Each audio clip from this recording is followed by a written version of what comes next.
Let's turn now to Afghanistan, Congressman Chabot. The United States, of course, is starting to draw down. By 2014. We should have most of the U.S. troops out. But, public opinion is also anxious about getting our troops back home. There's been a number of incidents, U.S. soldiers firing on innocent Afghan civilians, and of course, Afghans also attacking NATO troops.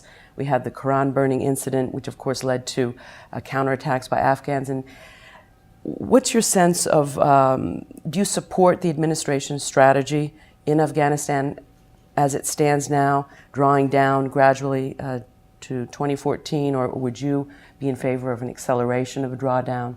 Well, I think a lot of mistakes were made by this administration and by the previous administration as well. I think it's been bipartisan.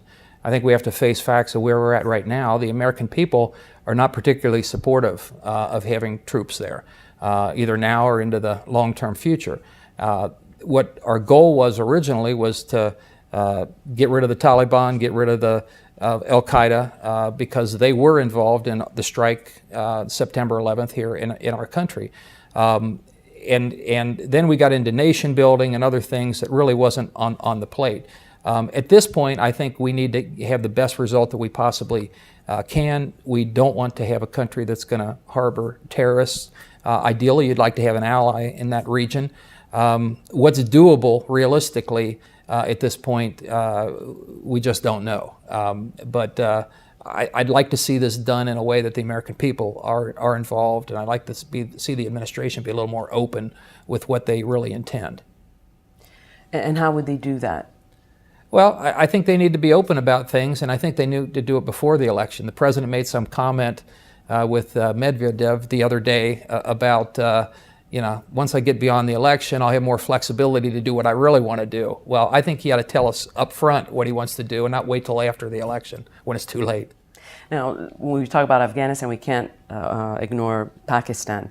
Relations with Pakistan have been very tense of late, but seem to be becoming a little more,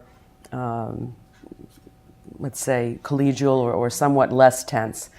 What's your sense of the threat from Pakistan? Because that is where most of the many of the Taliban are located, in the